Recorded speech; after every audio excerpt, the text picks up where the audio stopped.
Hi friends, ఈరోజైతే మేము విరిగిపోయిన పాలతో ఇలా స్వీట్ చేస్తున్నాము. చాలా టేస్ట్ బాగుంటుంది. మీరు కూడా ట్రై చేయండి.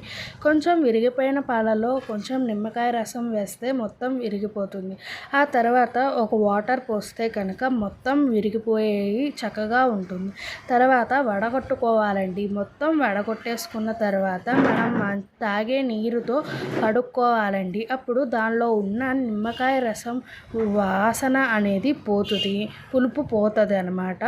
ఆ తర్వాత ఒక బాండీ తీసుకొని దానిలోకి నెయ్యి వేసుకున్న తర్వాత వడగట్టుకున్న మిశ్రమాన్ని కూడా ఇందులోకి వేసుకొని కలిపుకోవాలండి.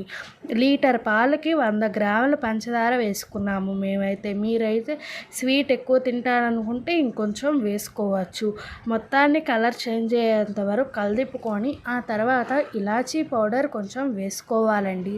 అప్పుడు టేస్ట్ బాగుంటుంది. అంతా కలుపుకున్న తర్వాత ఒక బౌల్కి నెయ్యి రాసుకొని మొత్తాన్ని దానిలోకి వేసుకోవటమే. బాయ్.